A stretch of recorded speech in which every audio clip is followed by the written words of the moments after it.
You're watching BSB TV, your new home for rock and metal television.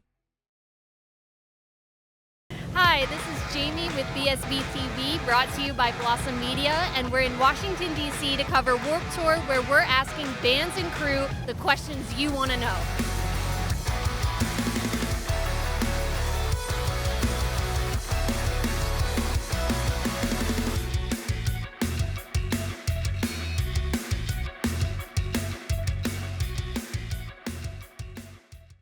Okay, so to start, can you just introduce yourself? My name's Kevin Lyman, founder and producer of the band's Warped Tour. Awesome. Nice to meet you. Yeah, nice to meet you. Wait a second, I gotta ask you, it's your first Warped Tour. Yeah, this is my first Warped Tour. What do you think? I love it. You ready for your second one? Absolutely, All right, I will great. be back. Yeah. Wonderful. Okay, so I read in an article that you were very grateful to the artists that originally took a leap of faith and took a chance on Warped Tour. So did you have any major anxiety or fears at that time, or you knew you had something really successful? I've always been someone that's like, you have to try things. Mm-hmm. You have to, I think, I don't know if it's fear, but you're gonna have some anxiety. For sure. And I still, to this day, am I making those decisions? But you know, when you start learning how to make decisions, you learn how to make them right or wrong. You make them and you live and die by them, and then only correct from them. Right. So constantly correcting. That first one was totally just, I'm just cut a branch off and go for it. Yeah. And then every year working on it, just like now, the second year working on this show. Yeah, right. What do you think, why was it so important to keep some things the same from like the original Warped Tour, like the inflatable schedule, but then also change it to fit today's scene? I always like that you need to pay homage to your past. Right. And we did things different than anyone. Warped was known, the alphabetical lineups and things such as that. I think there's a group of, it's not for everyone, but for the Warped fan, they appreciate that almost in a way that that they're part of the adventure. They're part of the story. Yeah. And to have everyone out there with the balloon now, that just came, that we weren't even planning on doing something like that last year, but there was such a response, you know, now adding a mascot. I would think a punk rock tour in 1995 would have never had a mascot. Kids would have beat it up. Now, you know, is now like so fun and everyone's accepting and it just evolves, but you always you never want to forget where you came from. Yeah, I saw the mascot dancing in like one of the crowds for the bands, and I was like, "That's awesome." Yeah, you know, you can have fun. You have to, you know, the world's a serious place right now. Yes. And Warped was always a refuge for a lot of people. A lot of the people that come to Warped Tour are under attack. Yeah. And I think Warped has been a safe place for a lot of people. They're not judged.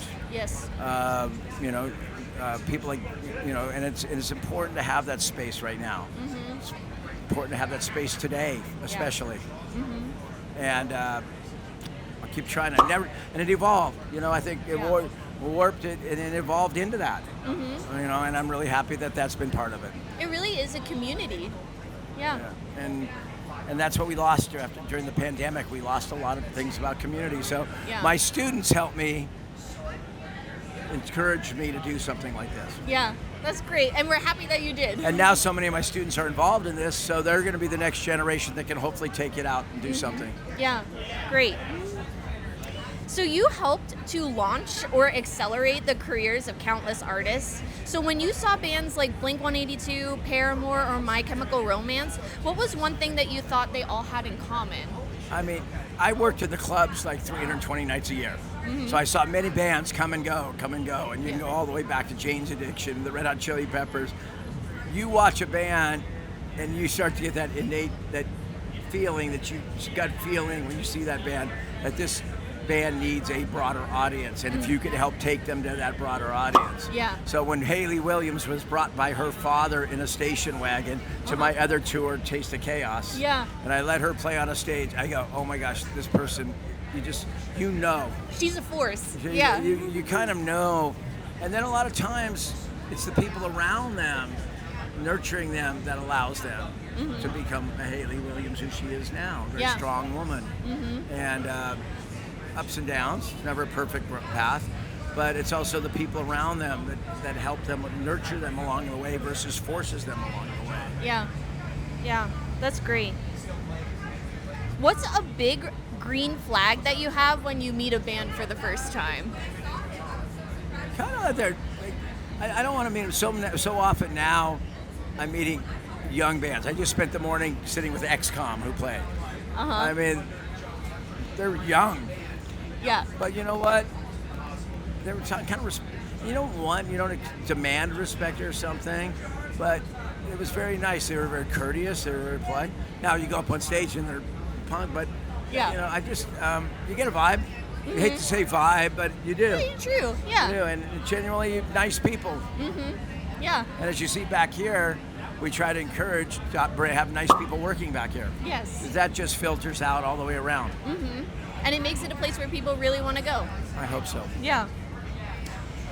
We're seeing thousands of artists that are fighting for attention online every day.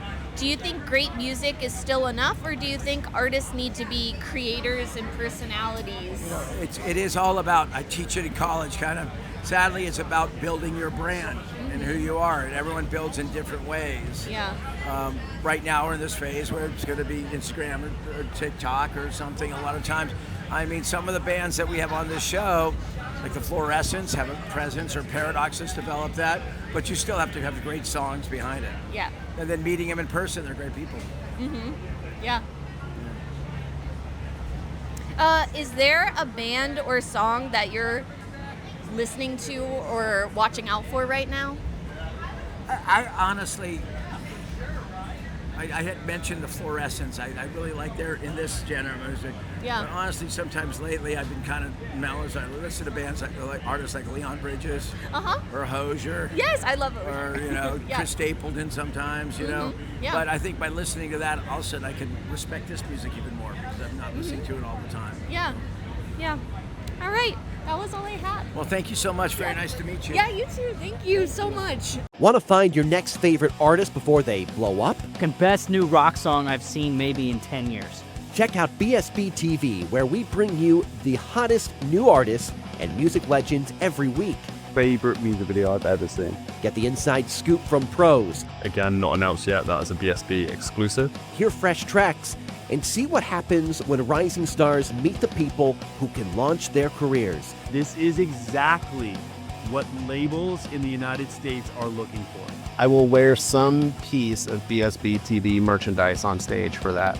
Music videos, real talk, and a peek at how music dreams come true. Catch it all on your phone, laptop, or TV. BSB TV, don't just listen to music, experience it. You guys make it seem like it's so much fun. So I'm going to sign up and subscribe to you guys. As long as my wife can watch.